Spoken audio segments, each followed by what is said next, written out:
એકવાર માતા પાર્વતી ભગવાન શિવને કહે છે કે પ્રભુ, ઘણા દિવસો થઈ ગયા, આજે મનમાં એવો વિચાર આવે છે કે થોડી જ્ઞાનની વાતો સાંભળવા મળે. ત્યારે ભગવાન શિવ કહે છે કે દેવી, જણાવો કે તમારે કયા પ્રકારની જ્ઞાનની વાતોની ચર્ચા કરવી છે. પછી માતા પાર્વતી કહે છે કે પ્રભુ, મેં જોયું છે કે પૃથ્વી લોકમાં ઘણા જ સ્ત્રી પુરુષો ખૂબ જ આનંદથી પોતાનું જીવન વિતાવે છે અને ઘણા સ્ત્રી પુરુષો તો એક પળ માટે પણ એકબીજાથી દૂર થતા નથી. તેઓ એકબીજાને જોઈને સાથે રહીને સુખ દુઃખ ભોગવીને પોતાનું જીવન વિતાવે છે અને એક દિવસે આ પતિ પત્નીની જોડી છૂટી પડી જાય છે. પ્રભુ, હું એ જાણવા માંગુ છું કે આવનારા જન્મમાં શું તે સ્ત્રી પુરુષની જોડી ફરીથી પતિ પત્નીના રૂપમાં ભેગી થાય છે કે નહીં? અને સાથે થોડી ઘણી ચર્ચા હું ભાગ્યને લઈને પણ કરવા માંગુ છું. શું માણસને જે ભાગ્યમાં નથી હોતું તે પ્રાપ્ત થઈ શકે છે? આ વાત સાંભળીને ભગવાન શિવ કહે છે કે હે પાર્વતી, હું તમારા મનની વાત હવે સમજી ગયો છું. હવે હું તમને એક નાની કહાની સંભળાવું છું. આ કહાની ખૂબ જ ધ્યાનથી સાંભળજો, કેમ કે આ કહાની સાંભળવાથી તમને બે જ્ઞાનની વાતો પ્રાપ્ત થશે. પહેલું, કે સ્ત્રી પુરુષનો સંબંધ કેટલા જન્મો સુધી કાયમ રહે છે, અને બીજું કે જે ભાગ્યમાં નથી હોતું તે ક્યારેય મળતું નથી. મિત્રો, કહાની શરૂ કરતા પહેલા મારી આપ સૌને વિનંતી છે કે તમે હજુ સુધી અમારી ચેનલને સબસ્ક્રાઇબ ન કરી હોય તો અત્યારે જ સબસ્ક્રાઇબ કરી દેજો. અને આ કહાની ખૂબ જ જ્ઞાનવર્ધક અને બોધ આપનારી છે, તો આ કહાનીને અંત સુધી જરૂરથી સાંભળજો, કેમ કે અધૂરી કહાની સાંભળવાથી અધૂરું જ જ્ઞાન પ્રાપ્ત થાય છે. અને આપણે સૌ જાણીએ છીએ કે અધૂરું જ્ઞાન ક્યારેય પણ જીવનમાં કામમાં આવતું નથી અને તે હંમેશા નુકસાનકારક જ સાબિત થાય છે.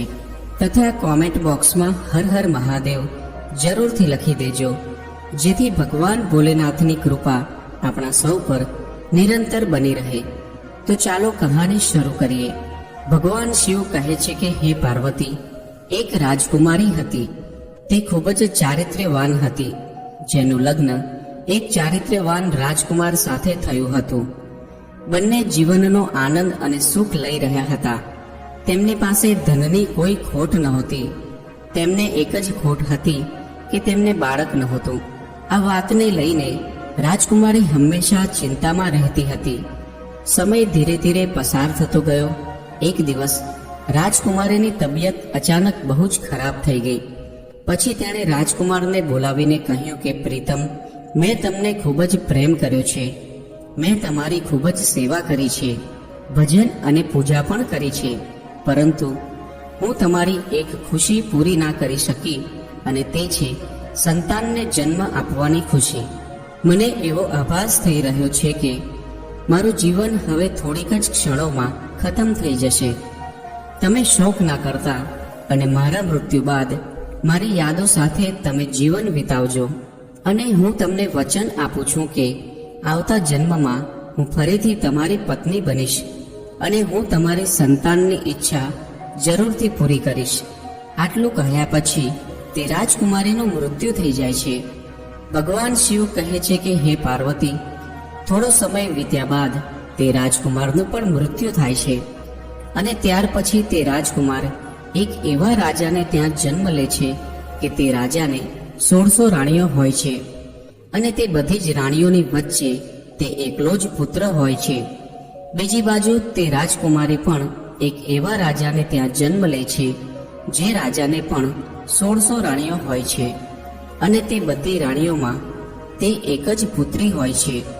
ભગવાન શિવ કહે છે કે હે પાર્વતી, જે રાજાને પુત્ર હતો તેની પાસે એક ખૂબ જ બુદ્ધિશાળી અને સમજદાર પોપટ હતો. તે રાજા ઘણા બધા વિષયોમાં, ઘણી બધી બાબતોમાં તે પોપટની સલાહ લેતો હતો, અને તે પોપટની સલાહ તે રાજા માનતો પણ હતો. ઘણા મુશ્કેલ સમયમાં, ઘણા મુશ્કેલ પ્રશ્નોમાં તે રાજા પોપટની સલાહ અવશ્ય લેતો હતો. ભગવાન શિવ કહે છે કે હે પાર્વતી, એક દિવસ રાજાએ તે પોપટને બોલાવ્યો અને તે પોપટને કહ્યું કે હે પોપટ, હું તને એક ખૂબ જ મોટી જવાબદારી સોંપું છું જે તારે પૂરી કરવાની જ છે. ત્યાર પછી પોપટે કહ્યું કે બોલો મહારાજ, હું તો તમારી માટે કંઈ પણ કરવા તૈયાર છું. ત્યારે રાજાએ કહ્યું કે હે પોપટ, તું તો જાણે જ છે કે મારો એક જ પુત્ર છે અને હું મારા પુત્ર માટે જેવી વહુ શોધવા માંગુ છું એવી જ વહુ તારે શોધીને લાવવાની છે. અને ત્યાર પછી તે રાજાએ તે પોપટને પોતાના મનની બધી જ વાતો જણાવી દીધી કે તે પોતાના દીકરા માટે કેવી વહુ લાવવા માંગે છે. અને ત્યાર પછી તે રાજાની વાત સાંભળીને તે પોપટ ખૂબ જ રાજી થઈ ગયો.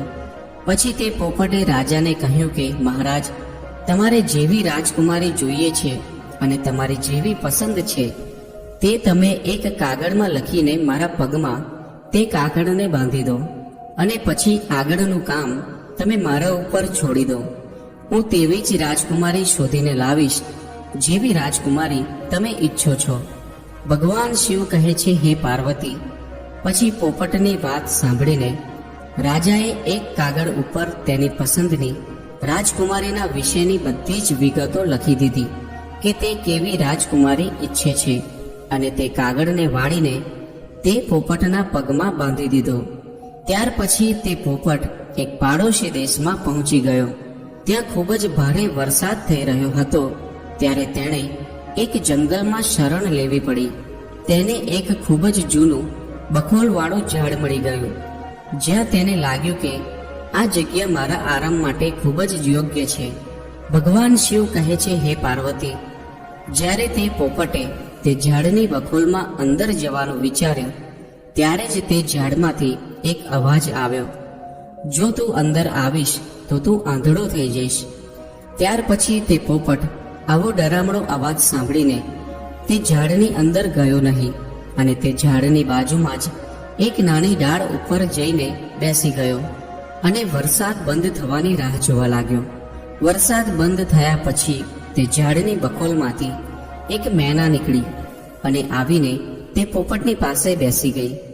પછી બંને પોપટ અને મેના ઘણા સમય સુધી વાતો કરતા રહ્યા. આ વચ્ચે તે પોપટે મેનાને બધી જ વાત કહી સંભળાવી કે તે ક્યાં અને શા માટે જઈ રહ્યો છે. પછી તે પોપટની વાત સાંભળીને તે મેના કહેવા લાગી કે આજની આપણી મુલાકાત ખૂબ જ યાદગાર રહી છે. પછી તે મેના પોપટને આગળ કહે છે કે તમે તમારા માલિકના પ્રતિ જેટલા વફાદાર છો તેમ હું પણ મારા માલિકની પ્રત્યે એટલી જ વફાદાર છું.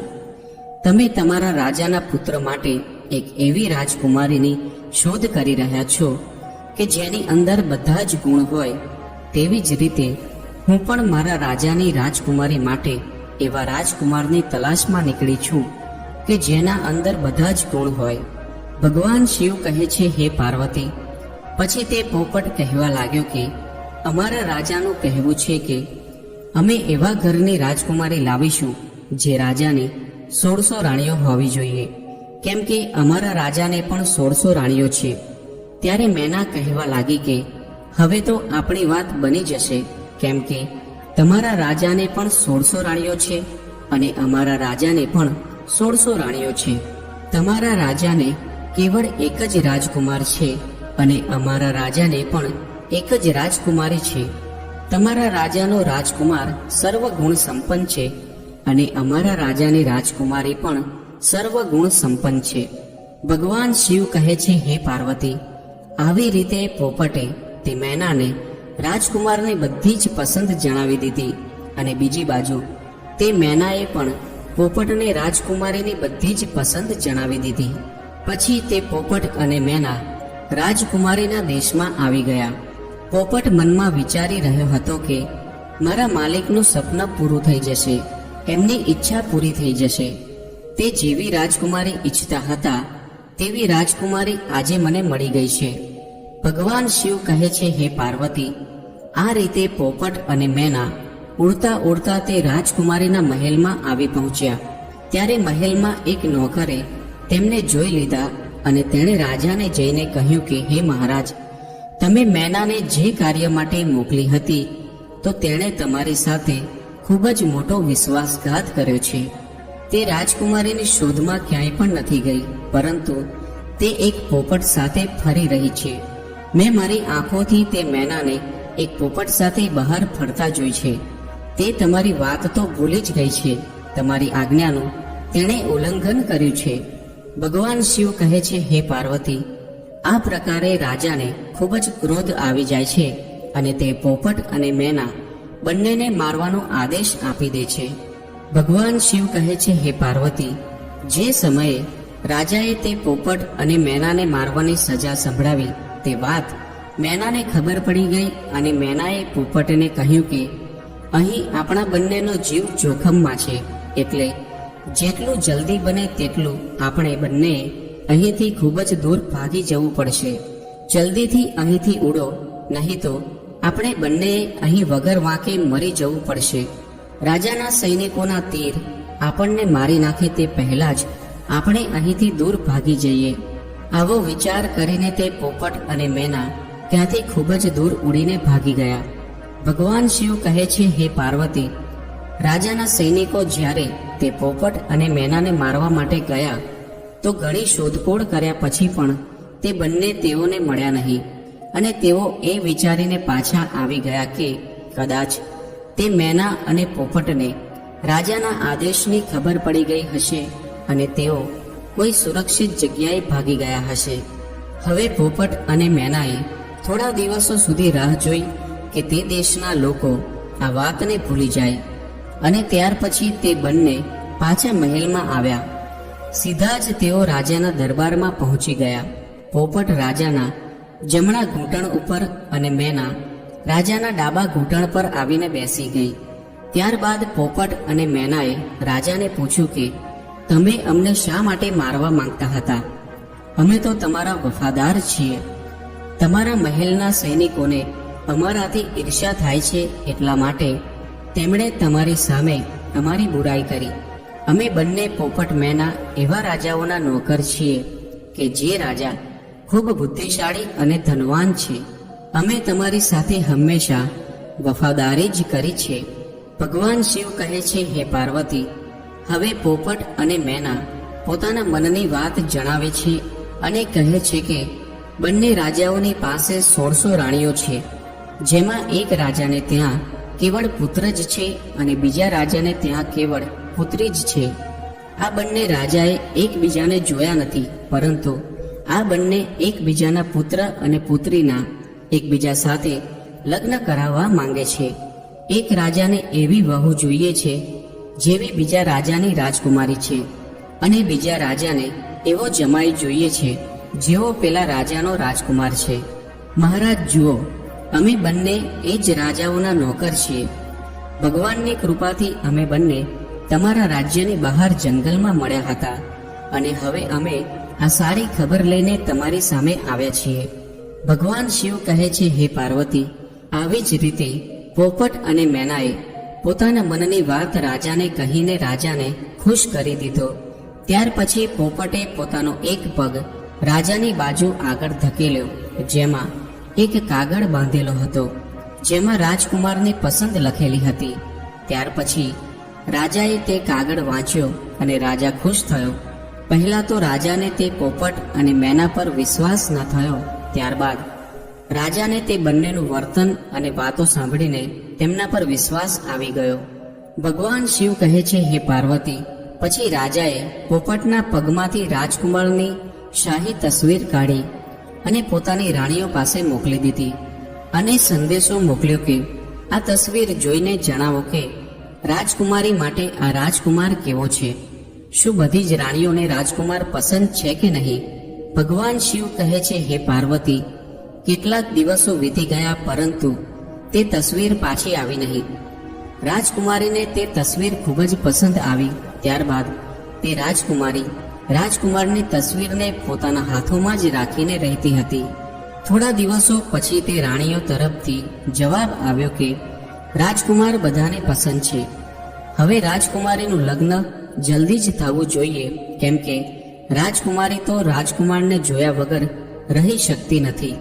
ભગવાન શિવ કહે છે, હે પાર્વતી, જેવો જ આ જવાબ રાજાની પાસે પહોંચ્યો ત્યારે રાજાએ પોપટને એ કહીને પાછો મોકલી દીધો કે તે તેના માલિકને જઈને કહે કે રાજકુમાર માટે તેમની મનપસંદની રાજકુમારી મળી ગઈ છે. તે લોકો 4 મહિનાની અંદર લગ્ન કરવા માટે અમારી પાસે આવી જાય. ભગવાન શિવ કહે છે, હે પાર્વતી. ત્યાર પછી તે પોપટે આદર સાથે રાજાને નમીને પ્રણામ કર્યા અને પોતાના દેશ તરફ ઉડી ગયો. ત્યાર પછી પોતાના દેશ પહોંચીને તે પોપટે પોતાના રાજાને પોતાની યાત્રાની સફળતાની બધી જ વાતો જણાવી. ત્યારે રાજા એ સાંભળીને ખૂબ જ ખુશ થયો કે તે જેવી વહુ ઈચ્છતો હતો તેવી જ રાજકુમારી તેના રાજકુમાર માટે મળી ગઈ છે. ત્યાર પછી રાજાએ તરત જ આ ખૂબ જ શુભ પ્રસંગને ભવ્યતાથી ઉજવવા માટેનો આદેશ આપી દીધો. ભગવાન શિવ કહે છે, હે પાર્વતી. રાજકુમાર માટે રાજાએ સૌથી કિંમતી અને સૌથી સુંદર કપડાં બનાવડાવ્યા અને ઘોડાઓને પણ ખૂબ જ સુંદર રીતે તૈયાર કરવામાં આવ્યા. સૈનિકો માટે પણ નવા અને ખૂબ જ સુંદર કપડાં તૈયાર કરવામાં આવ્યા. ઘણા બધા પ્રકારની ભેટ સોગાદ જેવી કે અનમોલ હીરા જવેરાત, ઘણા બધા મોંઘા કપડાં અને ઘણી મુશ્કેલથી મળવાવાળા ફળો, કિંમતી મસાલાઓ અને ખૂબ જ ઉત્તમ કક્ષાના અત્તર અને એવી ઘણી બધી વસ્તુઓ ભેગી કરવામાં આવી. દરેક વસ્તુઓને યાદ કરીને રાજાએ ભેગી કરાવી. ભગવાન શિવ કહે છે, હે પાર્વતી. મહિનાઓ ખૂબ જ જલ્દી પસાર થઈ ગયા. આટલી બધી તૈયારીઓ કરવામાં સમય કેવી રીતે પસાર થઈ ગયો તે ખબર જ પડી નહીં. પરંતુ દુઃખ એ વાતનું હતું કે રાજકુમારના લગ્નના થોડા દિવસ પહેલા જ રાજા બીમાર પડી ગયો અને તે મૃત્યુ પામ્યો. તે પરિવાર માટે આ ખૂબ જ દુઃખદ ઘટના હતી. રાજકુમારે પોતાના લગ્ન માટે જવાનું ટાળવું પડ્યું, કેમ કે લગ્ન માટે આ સમયે જવું પોતાના પિતા માટે એક અપમાન જેવી વાત જણાતી હતી. જ્યારે તે રાજાના મૃત્યુ બાદ બધી વિધિ પૂરી થઈ ગઈ અને શોક પૂરો થઈ ગયો, ત્યાર પછી તે રાજકુમાર પોપટની સાથે રાજકુમારી સાથે લગ્ન કરવા માટે પહોંચ્યો. બીજી બાજુ રાજકુમારીનો દેશ દૂર નહોતો, એટલે જ રાજકુમાર તે પોપટની સાથે ઘણો જલ્દી રાજકુમારીના રાજ્યમાં પહોંચી ગયો. ત્યાં પહોંચીને રાજકુમારીના મહેલની બાજુમાં જે બગીચો હતો તેમાં પડાવ નાખ્યો. ભગવાન શિવ કહે છે, હે પાર્વતી. જો રાજકુમાર તે બગીચામાં ના ઘૂસ્યો હોત તો સારું હોત, કેમ કે ત્યાં તેનો પોપટ મરી ગયો. તે બગીચાના માળીએ તે પોપટને મારી નાખ્યો, કેમ કે તે પોપટ એક ખજૂરના ઝાડ ઉપર બેસીને તેમાં લાગેલા ખજૂર તોડી રહ્યો હતો અને રાજકુમારની તરફ તે ખજૂરને ફેંકી રહ્યો હતો. આ વાત તે માળીને પસંદ ન આવી અને તેને પોપટ ઉપર ગુસ્સો આવ્યો અને પોપટને મારી નાખ્યો. ભગવાન શિવ કહે છે, હે પાર્વતી. જ્યારે રાજકુમાર ઉપર આ મુસીબત આવી અને ત્યાર પછી તેણે સાંભળ્યું કે રાજકુમારીના પિતાએ રાજકુમારીનું લગ્ન તેની સાથે કરવાની ના પાડી દીધી છે, કેમ કે તે રાજકુમારનો પિતા મૃત્યુ પામ્યો હતો. હવે બગીચામાં પડાવ નાખ્યાના થોડા દિવસ બાદ રાજકુમારી ફરવા માટે બહાર પોતાની પાલખીમાં બેસીને જઈ રહી હતી અને જોગાનું જોગ તે એ જ રસ્તા પરથી જ પસાર થઈ જે રસ્તા ઉપર તે બગીચો હતો. રાજકુમારીએ બગીચા તરફ નજર નાખી અને ત્યાં રાજકુમારને જોયો અને ત્યારબાદ તે રાજકુમારને ઓળખી ગઈ, કેમ કે તેની તસવીર હજુ પણ તે રાજકુમારી પાસે હતી. ભગવાન શિવ કહે છે, હે પાર્વતી. તેણે તે સમયે તો કશું પણ કહ્યું નહીં અને તેની પાલખી લઈને આવનારા નોકરોને તેણે કહ્યું કે પાલખીને પાછી રાજમહેલ તરફ લઈ લો, કેમ કે રાજકુમારીને પોતાનો પ્રેમી મળી ગયો હતો. તે સમયથી જ રાજકુમારીને બધું જ સારું લાગવા માંડ્યું હતું. સાંજે જમવાના સમયે રાજકુમારીએ પોતાના ભોજનમાંથી અડધું જ ભોજન કર્યું અને વધેલું અડધું ભોજન રાજકુમારીની તસવીરની સાથે રાજકુમારને મોકલાવ્યું. તેણે પોતાની નોકરાણીને કહ્યું કે રાજકુમારને કહેજે કે તે આ ભોજનને જમી લે અને જો તે ના જમે તો તે પોતાની આંગળી આ ભોજનમાં બોળી દે. ભગવાન શિવ કહે છે, હે પાર્વતી. નોકરાણીએ પણ એવું જ કર્યું. રાજકુમારે ભોજન કર્યું નહીં અને ત્યારે નોકરાણીએ તે રાજકુમારને ભોજનમાં પોતાની આંગળી બોળવા માટે કહ્યું. જ્યારે તે રાજકુમારે તે થાળીમાં રાખેલા ભાતમાં પોતાની આંગળી બોળી ત્યારે તેને તેમાં પોતાની તસવીર જોવા મળી અને તેણે વિચાર્યું કે રાજકુમારી તો મને પ્રેમ કરે છે આવું વિચારીને તેણે પોતાના હાથ લૂછ્યા અને એક ચિઠ્ઠી લખી અને તેણે નોકરાણીને તે ચિઠ્ઠી આપી અને રાજકુમારીને આપવા જણાવ્યું. ભગવાન શિવ કહે છે, હે પાર્વતી, જ્યારે રાજકુમારીએ તે રાજકુમારે લખેલી ચિઠ્ઠી વાંચી ત્યારે રાજકુમારીના મનમાં રાજકુમારને મળવાની ઈચ્છા જાગૃત થઈ. તેણે અડધી રાત્રે પોતાનો ઘોડો તૈયાર કરાવ્યો અને સોના મહોરોથી ભરેલો એક થેલો લીધો અને તે બગીચા તરફ ચાલવા માંડી જ્યાં રાજકુમાર રોકાયો હતો. ત્યાં જઈને રાજકુમારી રાજકુમારને કહે છે કે તમે આશ્ચર્યમાં ન પડો, હું તમને ખૂબ જ પ્રેમ કરું છું અને એટલા માટે જ હું છુપાઈને તમારી પાસે આવી છું. મારા પિતા મને તમારી સાથે લગ્ન માટેની મંજૂરી નહીં આપે અને હવે તમે તમારો ઘોડો તૈયાર કરી દો અને મને તમારી સાથે તમારા દેશ લઈ ચાલો. ભગવાન શિવ કહે છે, હે પાર્વતી, ત્યાર પછી તે રાજકુમાર અને રાજકુમારી પોતાના ઘોડા ઉપર બેસીને તે રાજ્યની બહાર નીકળી ગયા અને ત્યાર પછી તેઓ એક એવા નગરમાં પહોંચી ગયા કે ત્યાં તેમના જીવનું જોખમ ખૂબ જ વધી ગયું. તેઓ જે નગરમાં પહોંચ્યા હતા ત્યાં એક મોટી જાદુગરની રહેતી હતી. તેની એક પુત્રી હતી.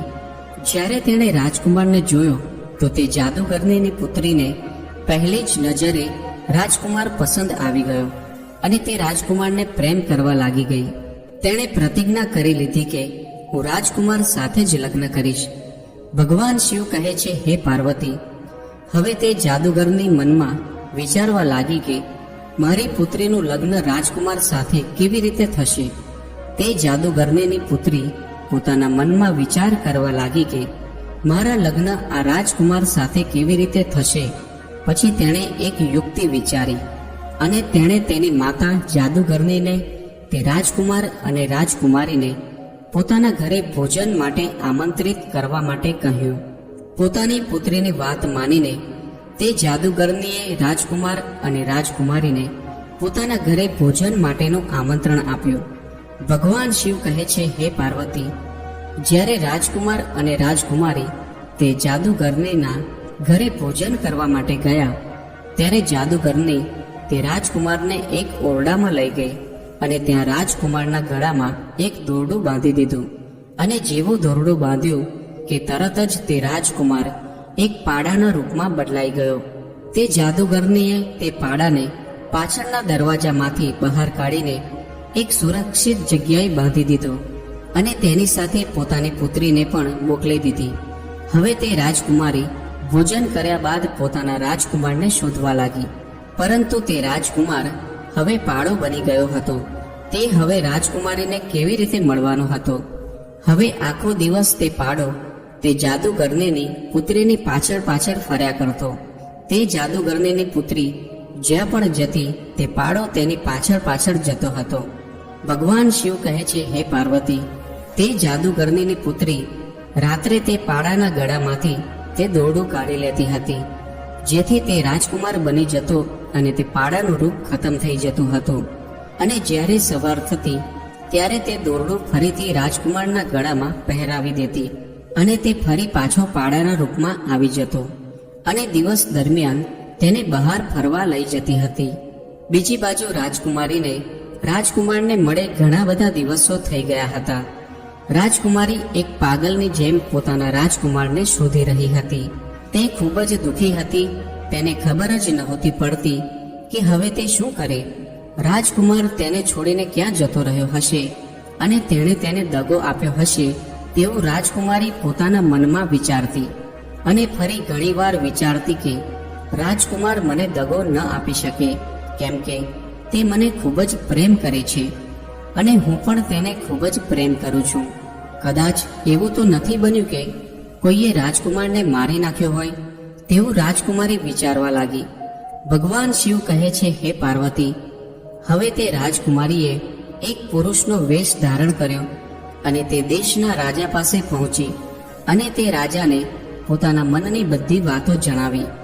અને તે રાજા તે રાજકુમારીની બોલવાની છટા અને તેની સુંદરતાથી ખૂબ જ પ્રભાવિત થયો. પછી તે રાજાએ પોતાના દરબારમાં તે રાજકુમારીને એક ઉચ્ચ અધિકારીના પદ પર નિયુક્ત કરી દીધી. ભગવાન શિવ કહે છે, હે પાર્વતી, જ્યારે તે રાજકુમારી એક અધિકારી બની જાય છે ત્યારે તે અધિકારીને ઘણા બધા ઘરોમાં આવવા જવાનું થતું હોય છે. એવી જ રીતે તેને ઘણા બધા લોકોના ઘરની ખાનગી વાતો પણ જાણવા મળતી હતી. ભગવાન શિવ કહે છે, હે પાર્વતી, આવી જ રીતે તે રાજકુમારી એક અધિકારી બનીને તે રાજાને ત્યાં કામ કરવા લાગી. સમય ધીરે ધીરે પસાર થતો ગયો. ઘણા બધા વર્ષો વીતી ગયા. એક દિવસ તે રાજાનું મૃત્યુ થઈ જાય છે અને ત્યારબાદ નગરના બધા જ લોકો તે અધિકારીને તે દેશનો રાજા બનાવી દે છે, કેમ કે તે અધિકારીના રૂપમાં તે રાજકુમારીનો વ્યવહાર તે રાજ્યની જનતાના પ્રત્યે ખૂબ જ સારો હતો. ભગવાન શિવ કહે છે, હે પાર્વતી, તે નગરમાંથી એક વ્યક્તિ એક ખડતલ પાડાને વેચવા માટે તે નગરના રાજા પાસે આવ્યો. ત્યાર પછી તે રાજાના રૂપમાં જે રાજકુમારી હતી તેણે તે પાડો ખરીદી લીધો. તે પાડો ખૂબ જ કામનો હતો, કારણ કે તેનામાં એક ખાસિયત હતી કે તે કોઈ પણ ખોવાયેલી વસ્તુને સૂંઘીને શોધી લાવતો. ભગવાન શિવ કહે છે, હે પાર્વતી, એક દિવસ અચાનક તે પાડો ક્યાંક ખોવાઈ ગયો. પછી રાજાએ પોતાના નગરમાં એલાન કરાવી દીધું કે આ નગરમાં જેટલા પણ પાડા હોય તે બધાને અહીં ભેગા કરવામાં આવે. હવે આ આદેશ તે જાદુગરની પાસે પણ પહોંચી ગયો. નગરના બધા જ પાડા રાજાની સમક્ષ હાજર કરવામાં આવ્યા, પરંતુ તે જાદુગરનીએ તે રાજકુમારના રૂપમાં જે પાડો હતો તેને રાજાની સમક્ષ હાજર નહોતો કર્યો. હવે જ્યારે તે નગરના સૈનિકોએ રાજાના રૂપમાં રહેલી રાજકુમારીને એ વાત જણાવી કે આ જાદુગરનીએ પોતાનો પાડો અહીં મોકલ્યો નથી, ત્યારે તે રાજકુમારી એકદમ ગુસ્સામાં આવી ગઈ અને તેણે તે જાદુગરની સાથે તેના પાડાને પોતાની સમક્ષ જબરજસ્તીથી હાજર કરાવ્યો. અને જ્યારે તે સૈનિકોએ તે પાડાના ગળામાં રહેલા દોરડાને જોરથી ખેંચ્યું ત્યારે જ તે દોરડું તે પાડાના ગળામાંથી નીકળી ગયું. અને તે દોરડું ગળામાંથી નીકળતા જ તે પાડો એક રાજકુમારના રૂપમાં પાછો આવી ગયો. પછી તે રાજકુમારીના રૂપમાં રહેલા રાજાનું પોતાનું સપનું સાકાર થઈ ગયું અને તે એકદમ તે રાજકુમારને ભેટી પડી. અને તે જાદુગરનીને તે રાજકુમારીએ પકડાવીને જેલમાં પુરાવી દીધી. ત્યાર પછી તે રાજકુમારીએ બધા જ નગરજનોને કહ્યું કે મારે આ રાજકુમારને મળવા માટે એક પુરુષનું રૂપ ધારણ કરવું પડ્યું હતું. હું એક સ્ત્રી છું, તેથી હવેથી તમે આ રાજકુમારને પોતાનો રાજા અને મને તમારી રાણી સમજજો. ભગવાન શિવ કહે છે, હે પાર્વતી, આ જ રીતે સમગ્ર નગરવાસીઓમાં એક ખુશીની લહેર જોવા મળી અને બધાએ તે રાજકુમારને પોતાનો રાજા અને તે રાજકુમારીને પોતાની રાણી તરીકે સ્વીકાર કરી લીધા. આ બાજુ તે રાજકુમાર રાજા બની જાય છે અને તે રાજકુમારી રાણી બની જાય છે, અને બીજી બાજુ તે જાદુગરનીને ફાંસી પર ચડાવી દેવામાં આવે છે. તે જાદુગરનીની પુત્રીને હંમેશા માટે જેલમાં બંધ કરી દેવામાં આવે છે, કેમ કે તે જાદુગરનીની પુત્રીએ તેના પૂર્વજન્મમાં પોતાના પતિને જુઠ્ઠા આરોપોમાં ફસાવીને એક રાજાની કેદમાં પુરાવી દીધો હતો. એટલા માટે જ આ જાદુગરનીની પુત્રીને પણ રાજાની કેદનો સામનો કરવો પડ્યો. ભગવાન શિવ કહે છે, હે પાર્વતી, પછી તે રાજા અને રાણી બંને એક દિવસે ફરવા માટે નીકળે છે અને જ્યારે તે જંગલમાંથી પસાર થતા હોય છે ત્યારે તે એક વૃક્ષની નીચે આરામ કરવા માંડે છે. તે વૃક્ષ વર્ષો જૂનું હતું.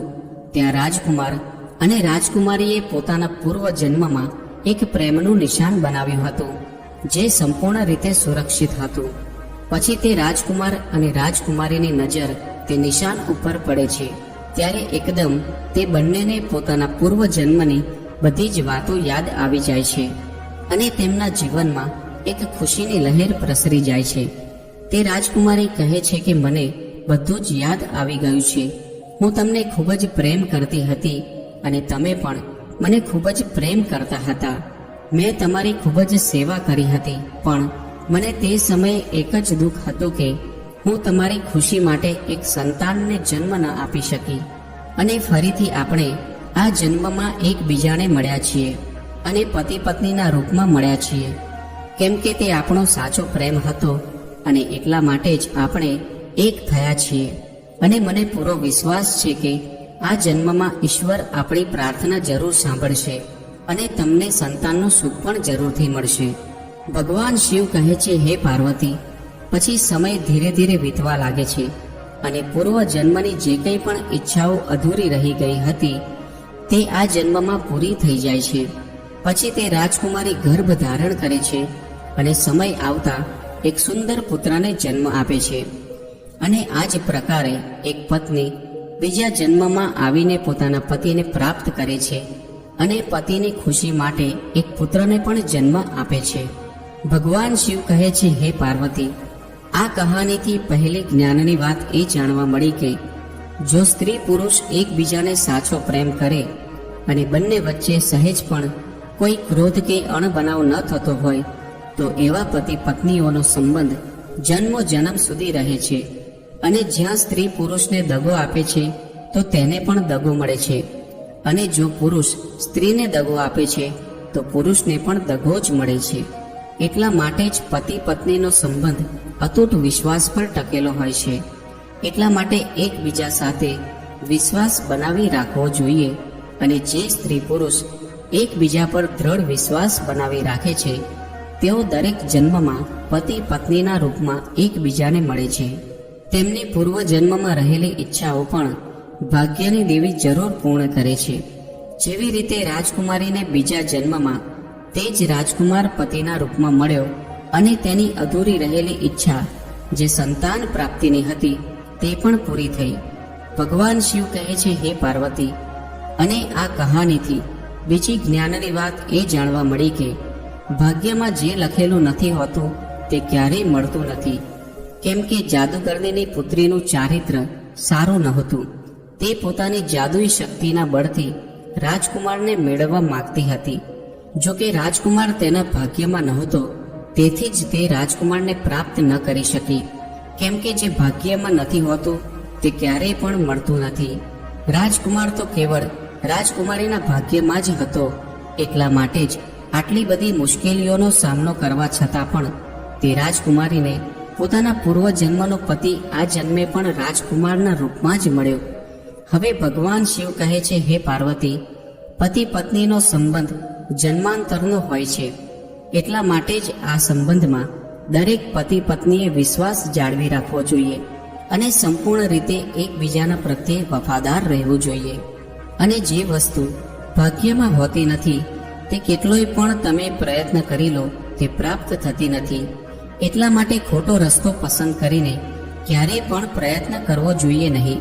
નહીં તો તમારે તેના માટે ખરાબ પરિણામો ભોગવવા પડશે. જેવી રીતે તે જાદુગરણીની પુત્રીને રાજાએ હંમેશા માટે જેલમાં પુરાવી દીધી અને તેનું પોતાનું બધું જ જીવન તે જેલમાં પસાર થઈ ગયું. તો મિત્રો, આ કહાની તમને કેવી લાગી તે કોમેન્ટ કરીને જરૂર જણાવજો. અને વિડીયો પસંદ આવ્યો હોય તો લાઈક અને શેર કરજો તથા ચેનલ પર નવા હોય તો ચેનલને સબસ્ક્રાઇબ જરૂરથી કરજો. ફરી મળીશું એક નવા વિડીયો સાથે. જય શ્રી કૃષ્ણ. હર હર મહાદેવ.